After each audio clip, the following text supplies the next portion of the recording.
Presenting the classics of Sam P. Chaladurai. Sam P. Chaladurai அவர்களின் போதனை களஞ்சியத்திலிருந்து. கர்த்தர் என் மெய்ப்பராயிருக்கிறார், நான் தாழ்ச்சி அடையேன். கர்த்தர் நம்முடைய மெய்ப்பராயிருக்கிறார். 3 காரணத்தினாலே. ஒன்று, நம்மை சிருஷ்டித்தபடினாலே அவர் மெய்க்கிறார். ஆனால் வழி தப்பி போனோம், நம்மை தேடி வந்தார், நம்மை மீட்டெடுத்தார், தம்முடைய ஜீவனையை நமக்காக கொடுத்தார். தம்முடைய அன்பை வெளிப்படுத்தி, நான் தான் உனக்கு மெய்ப்பனாய் இருக்க வேண்டும், இப்படிப்பட்ட ஒரு மெய்ப்பன் உனக்கு கிடைக்காது, நானே நல்ல மெய்ப்பன், யார் உனக்காக ஜீவனை கொடுப்பான் என்று அவர் தம்முடைய அன்பை வெளிப்படுத்தி காண்பித்தார். ஆகையால் அவர் மெய்ப்பராய் இருக்க முடியும். மூன்றாவதாக, நாம் அவரை ஆண்டவராக ஏற்றுக்கொண்டு அவருடைய கரத்திலே நம்முடைய வாழ்க்கையை ஒப்படைத்தபடியினால், அவரை நம்முடைய எஜமானாக ஏற்றுக்கொண்டபடியால் அவர் நமக்கு மெய்ப்பனாக இருக்க முடியும். நான் தாழ்ச்சி அடையேன் என்று சங்கீதக்காரன் சொன்னபோது, எல்லா ரீதியிலும் எல்லா விதத்திலும் அவர் தாழ்ச்சி அடைய மாட்டேன் என்கிறார். எந்த விதத்தில்? சரீர பிரகாரமாகவும் சரி, உணர்ச்சியிலும் சரி பெரிய திருப்தி இருக்கும், மனதிலேயும் பெரிய திருப்தி, ஆத்ம திருப்தி, உள்ளத்திலே, இருதயத்திலே, ஆவியிலே, ஆவிக்குரிய மனதிலே ஒரு பெரிய திருப்தி, எல்லாவற்றையும் எல்லா திருப்தியும் நான் பெற்றிருப்பேன், எல்லாவற்றிலும் நான் தாழ்ச்சி அடைய மாட்டேன், எல்லாவற்றிலும் நான் நிறைவு பெற்றவனாய் இருப்பேன் என்று தான் சொல்லுகிறார். அடுத்த வசனத்தை வாசிப்போம். அவர் என்னை புல்லுள்ள இடங்களில் மேய்த்து, இதை கவனிக்க போறான். புல்லுள்ள இடங்கள் மேய்த்து, தமிழ்ல அந்த இடத்த சரியா வரல.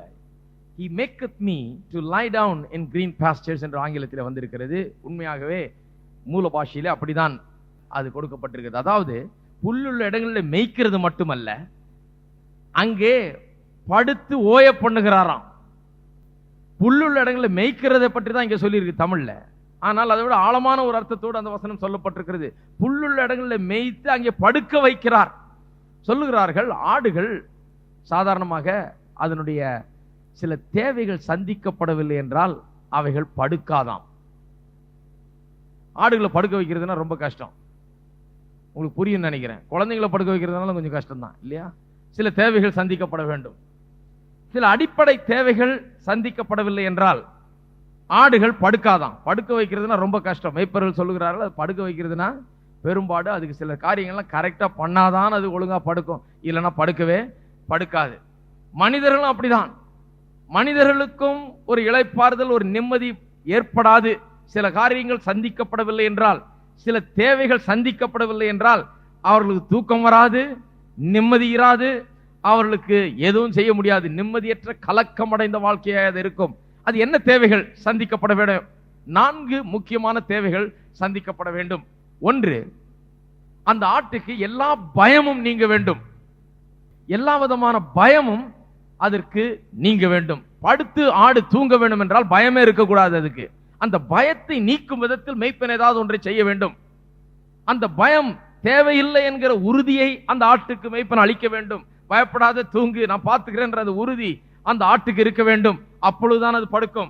இரண்டாவது, அந்த ஆடுகள் அது ஒரு சமுதாயம், மனிதர்கள் சமுதாயம் இருக்கிற மாதிரி ஆடுகள், அதுகளுக்குள்ள சண்டை சச்சரவு, பிச்சு புடுங்கிறது இதெல்லாம் நடக்கும் ஆடுகளுக்குள்ள.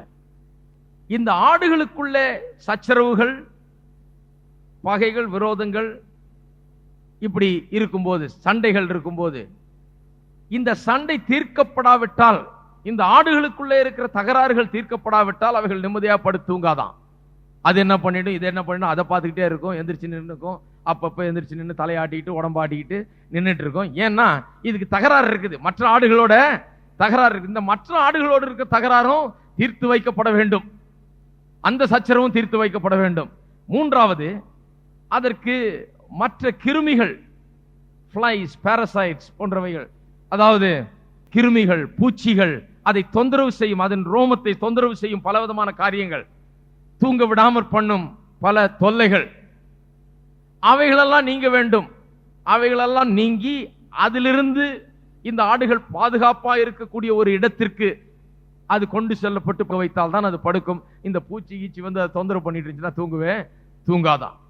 இன்னொன்று, அவள் தூங்க வேண்டும் என்றால் பசி இருக்கக்கூடாது, நல்லா சாப்பிட்டு இருக்க வேண்டும். 4 காரியம். ஒன்று, பயம் இருக்கக்கூடாது. இன்னொன்று, தங்களுக்குள்ள சண்டை இருக்கக்கூடாது. மூன்றாவது, பூச்சி தொல்லைகள் இருக்கக்கூடாது, கிருமிகள் தொல்லை இருக்கக்கூடாது. 4வது, பசி இருக்கக்கூடாது. இந்த நாளும் இல்லை என்றால்தான் அது தூங்கும், அது படுக்கும். இல்லை என்றால் எவ்வளவு செய்தாலும் அது படுக்க முடியாது, அதற்கு நிம்மதியே கிடையாது என்று சொல்லுகிறார்கள். முதலாவது இந்த பயம் நீங்குகிறதை குறித்து பேசுவோம். இந்த ஆடுகள் மிகவும் பயந்த சுவாபம் உள்ளவைகள். இவைகளை குறித்து படித்தவர்கள் சொல்லுகிறார்கள், ஒரு சின்ன மிருகம், ஒரு சின்ன நாய் எப்படி குறுக்க ஓடி வந்தா கூட இந்த ஆடுகள்லாம் எந்திரிச்சு அவ்வளவு 100 ஆடு எந்திரிச்சு ஓடுமா. ஆடுகள் சாதாரண ரொம்ப பயந்த சுவாபம் உள்ளவைகள். ஒரு சின்ன நாயை பார்த்து 200 ஆடு 100 ஆடு அப்படியே ஓடுமா, பயந்து போய் என்னமோ ஏதோன்னு நினைச்சுக்கிட்டு. ஒரு சின்ன ராபிட், முயல் திடீரென்று வந்து உள்ள நுழைஞ்சா எல்லாம் எந்திரிச்சு நின்றுட்டு ஓட பார்க்கும். அவ்வளவு பயந்த சுவாபம் உள்ளவைகளாம் ஆடுகள். அவள் இயல்பாகவே அப்படி ஏதோ வந்து நம்மை தாக்க போகிறது, ஏதோ நமக்கு நேரிட போகிறது, ஏதோ நம்ம வந்து பிடித்துக் கொள்ள போகிறார்கள், ஏதோ நமக்கு ஆபத்து இருக்கிறது என்கிற அந்த ஒரு பயத்திலேயே அது இருந்து கொண்டிருக்குமாம். பயந்த சுவாபம் உள்ளவைகள் அவைகள். ஆகையால் இப்படிப்பட்ட மிருகங்களிடமிருந்து மற்ற தாக்குதல்கள், மிருகங்கள் மூலமாக வர தாக்குதல்கள், மற்ற தீமைகள் இருந்து விலக்கி அவர் பாதுகாக்கிறவர் என்பதை அறிந்தால்தான் அவைகளுக்கு நிம்மதியாக தூக்கம் வருமாம். ஆகையால மேய்ப்பர்கள் ராம் முழுவதும் பகல் முழுவதும் ரொம்ப தீவிரமாய் பாதுகாப்பார்களாம். சில நேரங்களில் பார்த்தால் ஆடுகள் ராத்திரில பார்த்தா படுக்காம எந்திரிச்சு அதை இதை ஆட்டிக்கிட்டு அப்படியே நடந்துக்கிட்டு இது பண்ணிக்கிட்டு இருக்குமா. உடனே மெய்ப்பனுக்கு தெரியும் ஏதோ பயம் இருக்குது, அதனால தான் படுக்க மாட்டேன். உடனே மெய்ப்பன் அங்கே உள்ளே புகுந்து போய் அந்த மந்தையின் மத்தியில நின்று துப்பாக்கி எல்லாம் தூக்கிட்டு போயிட்டு அங்கே நின்று ஏதாவது இருக்குதா, என்ன இருக்குது, ஏது இருக்குதுன்னு சுத்தி கித்தி பார்க்கும்போது, இவர் அதை கண்காணிக்கிற வேலையில சுத்தி முத்தி பார்க்கும்போது ஆடுகளுக்கு ஒரு நிம்மதி. அப்பா இருக்கிறார், இவர் இருந்தா ஒன்றும் பிரச்சனை இல்லைன்னு பேசாம படுத்துங்குமா. மெய்ப்பன் அங்க போய் நடுவில் நின்று எல்லாம் சுத்தி கித்தி பார்த்து இவருடைய எல்லைகள்லாம் எப்படி இருக்குது, வேலிகள்லாம் எப்படி இருக்குது, ஏதாவது பூந்து இருக்குதா, ஏதாவது நாய் ஓநாய் ஏதாவது பூந்து இருக்குதா, ஏதாவது பிரச்சனையா என்று சுத்தி பார்க்கும் போதே அந்த ஆட்டுக்குள்ள மனதில் ஒரு நிம்மதி உண்டாகுதான். அது பேசாம படுத்து தூங்குது. மெய்ப்பனை பார்த்த உடனே அதுக்கு பரவாயில்ல, நமக்கு ஒன்னும் நேரிடாது, இவர் இருக்கிறார், கையில துப்பாக்கி வச்சிருக்காரு, இவரால் எல்லாம் முடியும், எது வந்தாலும் பார்த்துக்குவார்ன்ற ஒரு நிம்மதியோட அது படுத்து தூங்குகிறதாம். மனுஷர்களை கொஞ்சம் சிந்தித்து பாருங்கள். மனுஷர்களுக்கும் நிறைய பயங்கள் இன்றைக்கு மனுஷர்களை பிடித்து வாட்டுகிறது, வதைக்கிறது. பலவிதமான தொல்லைகள், துன்பங்கள், ஆபத்துகள், அது எங்கிருந்து வருமோ, எப்படி வருமோ, ஏது வருமோ என்று தெரியாமல் மக்கள் அதை குறித்து பயந்து சாகிறார்கள். அவர்களால் நிம்மதியாய் வாழ முடியவில்லை, இந்த ஆடுகளை போலதான். ஆகையால் தான் ஆட்டை குறித்து மெய்ப்பனை குறித்து இந்த சங்கீதம் சொல்லி இருக்கிறது. ஏன்னா ஆடு என்னவா இருக்கிறதோ அப்படிதான் நாம் இருக்கிறோம். மெய்ப்பன் எப்படி விவரிக்கப்படுகிறாரோ அப்படிதான் இயேசு கிறிஸ்து நமக்கு இருக்கிறார். பலவிதமான தொல்லைகள், துன்பங்கள், ஆபத்துகள், இவைகள் எங்கிருந்து வருமோ என்று எண்ணி அப்படிப்பட்ட ஒரு எண்ணம் நமக்குள்ளே ஒரு ஆங்ஸைட்டி அண்ட் ஃபியர் அல்லது ஒரு பெரிய பயத்தை, நடுக்கத்தை நமக்குள்ளாக உண்டாக்குகிறது, ஒரு திகிலை நமக்குள்ளாக உண்டாக்குகிறது. நிம்மதியாய் நம்மால் வாழ முடியாமல் இருக்கிறது. முக்கியமாய் நாம் அறியாத காரியங்கள் எங்கிருந்து வருமோ, எப்படி வருமோ என்று சில காரியங்களை குறித்து நாம் அறியாமல் இருக்கிறோம் பாருங்க. அறியாத காரியங்கள் தான் ரொம்ப நம்ம பாதிக்கிறது. என்ன ஆகுமோ, ஏதாகுமோ என்று சொல்லி அது ரொம்ப பாதிக்கிறது நம்மை. அப்படி பாதிக்கிற வேளையில இப்படிப்பட்ட சூழ்நிலைகளை சமாளிக்க முடியாமல் இந்த வாழ்க்கையின் சிக்கல்களை, போராட்டங்களை, இந்த வாழ்க்கையின் பலவிதமான சவால்களை சந்திக்க முடியாமல் பயந்து போய் நாம் நடுங்கிக் கொண்டு நம்முடைய வாழ்க்கையில நிம்மதி இல்லாதவர்களாக அநேகர் இன்றைக்கு வாழ்ந்து கொண்டிருக்கிறார்கள் உலகத்திலே. மனிதனுடைய வாழ்க்கை அப்படிதான் இருக்கிறது. நிம்மதி இல்லாமல் வாழ்ந்து கொண்டிருக்கிறான், பயத்தில் வாழ்ந்து கொண்டிருக்கிறான். அவனுக்குள்ளே ஒரு நடுக்கம், என்ன ஆகுமோ, நாளைக்கு என்ன நடக்க போதோ, என்ன ஆக போதோ, எப்படி நமக்கு பிரச்சனை வரப்போதோ, இது எப்படி ஆக போதோ, அது எப்படி ஆக போதோ என்று தனக்குள்ள கற்பனை செய்து கொண்டு அந்த கற்பனைகள் அவனுக்குள்ள பலவிதமான பயங்களை ஏற்படுத்தி கொண்டிருக்கிறது. ஆனால் இவர்கள் எல்லாவற்றிற்கும் மத்தியிலே கிறிஸ்துவாகிய நம்முடைய நல்ல மெய்ப்பர் வந்து நிற்கிறார். அவர் வந்து நிற்கும் போது, இதுதான் கிறிஸ்தவ வாழ்க்கையின் மேன்மை. இவ்வளவு பயங்களும், இவ்வளவு போராட்டங்களும், பிரச்சனைகளும், சிக்கல்களும் நிறைந்த உலகத்திலே பயப்படுகிறதுக்கு எல்லாம் இருக்குது. இந்த உலகத்திலே பயப்படுகிறதுக்கு 1000 காரணங்கள் இருக்கிறது. இந்த உலகத்திலே இப்படிப்பட்ட பொல்லாத உலகத்தின் மத்தியிலே நம்முடைய நல்ல மெய்ப்பனாக இயேசு கிறிஸ்து நம்முடைய வாழ்க்கையிலே வந்து நம் மத்தியிலே நிற்கும் போது நமக்குள்ள ஒரு பெரிய சமாதானம் உண்டாகிறது. நம்மை அறியாமலே நமக்குள்ள ஒரு நிம்மதி, ஒரு சந்தோஷம் வருகிறது. ஏனென்றால் நம்முடைய வாழ்க்கை அவருடைய கையில இருக்கிறது. அவர் நம்மை பாதுகாக்கிறார், அவர் நமக்கு வேண்டிய எல்லாவற்றையும் செய்வார், அவர் நம்மை காத்துக்கொள்வார். அவர் உண்மையுள்ளவர், அவர் காக்க வல்லமையுள்ளவர். அவரை குறித்து நாம் அறிந்து வைத்திருக்கிறோம். அவருடைய வல்லமையும் அவருடைய அதிகாரத்தையும் அவருடைய ஆற்றலையும் நாம் புரிந்து வைத்திருக்கிறபடினாலே விசுவாசத்தை அவர் மீது வைக்கிறோம். பயப்படுகிறதில்லை. நம்முடைய பயங்களின் மத்தியிலே நமக்கு ஒரு நிம்மதி உண்டாகிறது. அவர் நம்முடைய வாழ்க்கையிலே ஆண்டவராக இருக்கிற வேளையிலே பிரச்சனைகள் இருந்தாலும் அதை பார்க்கும்போது கண்ணோட்டமே மாறிடுது. முந்தி பிரச்சனையை பார்த்து பயந்தவர்கள் இன்றைக்கு பிரச்சனையை பார்த்து பயந்து கலங்குகிறது கிடையாது. பிரச்சனை கொடூரமாக இருளை போல, காரிருளை போல இருந்தது முன்ன. இப்பொழுது அப்படி கிடையாது. இப்பொழுது பிரச்சனை இருக்குதுன்னு தெரியும். இதை சந்திக்க வேண்டும் என்று அறிந்திருக்கிறோம். இவளை சமாளிக்க வேண்டும் என்று தெரியும். ஆனால் உள்ளுக்குள்ளாக ஏதோ ஒரு நம்மை அறியாத ஒரு பலன் நமக்குள்ளாக இருக்கிறது. இதை சமாளிக்க முடியும், இதை செய்ய முடியும், நம்மால் முடியாதது ஒன்றுமில்லை. கர்த்தர் நமக்குள்ளாக வாசம் பண்ணுகிறார், நம்மை காக்கிறார், நம்மை நடத்துகிறார் என்கிற ஒரு பெரிய தைரியம் நமக்குள்ளாக இருக்கு. இதுதான் கிறிஸ்தவ வாழ்க்கையின் மேன்மை. சங்கீதம் 4ஆம் அதிகாரம் 8ஆம் வசனம். இது மிகவும் முக்கியம். ஒவ்வொரு கிறிஸ்தவனும் அனுபவிக்க வேண்டிய ஒரு காரியம் இது. ஒவ்வொரு கிறிஸ்தவனும் இயேசு கிறிஸ்துவை தன்னுடைய மெய்ப்பனாக அடைந்திருக்கிறான். அவன் நிம்மதியாக இருக்க முடியும். இந்த நிலையற்ற வாழ்விலே, இந்த நிம்மதியற்ற உலகத்திலே பிரச்சனைகளும் போராட்டங்களும் சவால்களும் ஆபத்துகளும் நிறைந்த இந்த உலகத்திலே என்ன நடக்குமோ ஏது நடக்குமோ என்று அறியாமல் நாம் பயந்து கொண்டிருக்கிற இந்த உலகத்திலே இயேசு கிறிஸ்து விசுவாசித்திருக்கிற ஒவ்வொரு விசுவாசியும் நிம்மதியாக வாழ முடியும் என்று வேதம் போதிக்கிறது. நிம்மதியாக உறங்க முடியும், நிம்மதியாக வாழ முடியும். கவனியுங்கள், சமாதானத்தோட படுத்து கொண்டு நித்திரை செய்வேன். எல்லாரும் சொல்லுங்க பாப்போம். தூக்கம் சரியா வராதவங்க இன்னும் நல்லா சத்தமா சொல்லுங்க. சமாதானத்தோட படுத்துக்கொண்டு நித்திரை செய்வேன். கர்த்தாவே, நீர் ஒருவரே என்னை சுகமாய் தங்க பண்ணுகிறீர். எத்தனை பேருக்கு தூக்கம் சுகமா இருக்குது? மீதி பேர்லாம் என்னங்க தூக்கம் சுகமா இருக்குன்றவங்களும் கேட்க பார்ப்போம். சுகமா இல்லைன்னா இன்னிலும் சுகமா இருக்கும்.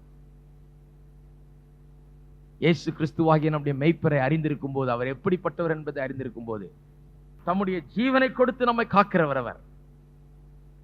நிம்மதி இல்லாம இருக்க முடியாது. சமாதானத்தோட படுத்து கொண்டு நித்திரை பண்ணுவேன். நிச்சயமா ஒவ்வொரு விசுவாசியும் அதை செய்ய வேண்டும். இந்த வாக்குத்தத்தத்தை உரிமை பாராட்ட வேண்டும்.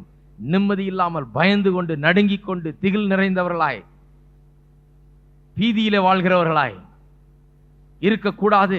ஒவ்வொரு விசுவாசியும் நிம்மதியோடு படுக்கும் போது சமாதானத்தோடு படுத்து கொண்டு நான் நித்திரை பண்ணுவேன் என்று சொல்லி அந்த வாக்குத்தத்தத்தை உரிமை பாராட்டி அதை நிலைநிறுத்தி நம்முடைய வாழ்க்கையில எல்லா பிசாசனுடைய சகல பயத்தை உண்டாக்குகிற சகல எண்ணங்களையும் சகல மன போராட்டங்களையும் சகல மன உளைச்சல்களையும் நீக்கி போட்டு சமாதானத்தோடு நான் படுத்து நித்திரை பண்ணுவேன் என்கிற தீர்மானத்தோடு நாம் படுக்க வேணும். படுத்துக்கிட்டு 4 மணி நேரம் முழிச்சுட்டு இருந்து அப்படியே செவுத்த பார்த்துட்டு இருக்க கூடாது.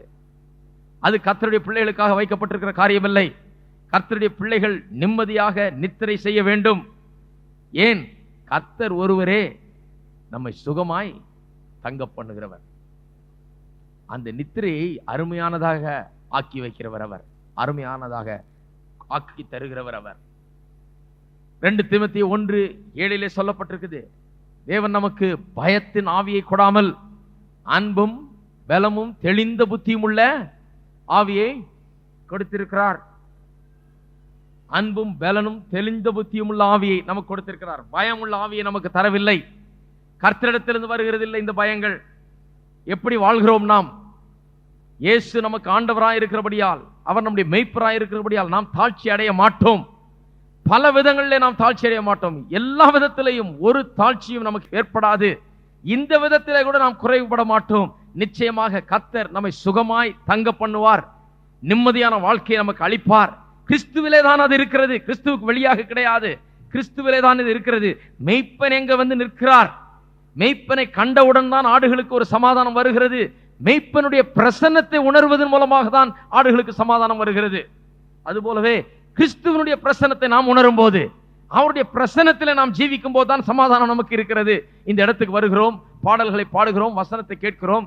கொஞ்சம் கவலையோட வந்தவங்களுக்கு கூட கொஞ்சம் நிம்மதியா இருக்கும் அந்த இடத்துல. ஏன்? கிறிஸ்துவனுடைய பிரசன்னத்தை நாம் உணர்கிறோம். அவர் இருக்கிறார் என்கிற ஒரு உணர்வு இருக்கிறது. வசனத்தை பிரசங்கிக்கும் போது தேவன் வல்லவர், நம்மை பாதுகாக்க வல்லவர், அவர் நல்லவர் என்கிறது நமக்கு விளங்குகிறது. அவருடைய பிரசன்னத்தை அது நமக்கு வெளிப்படுத்துகிறது.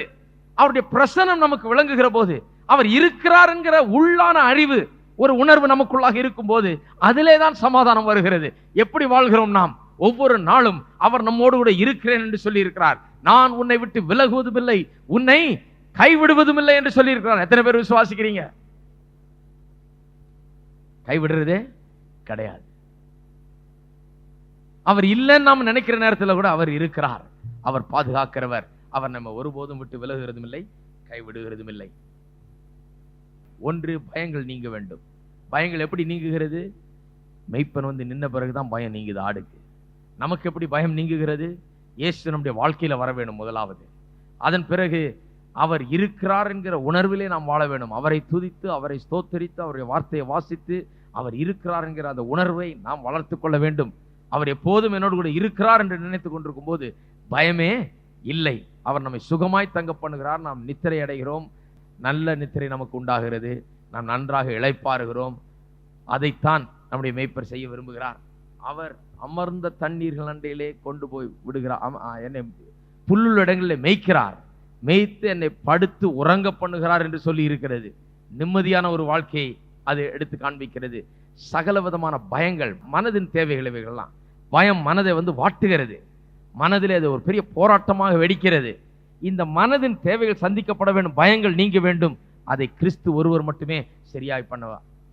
சங்கீதம் 4:8 வாஸ்தவம், கர்த்தாவே நீர் ஒருவரே என்னை சுகமாய் தங்க பண்ணுகிறார். அவர் ஒருவர் தான் அதை செய்ய முடியும், வேற யாரும் செய்ய முடியாது. அவர் ஒருவர் தான் அந்த பயத்தை நீக்க முடியும், நிம்மதியை தர முடியும்.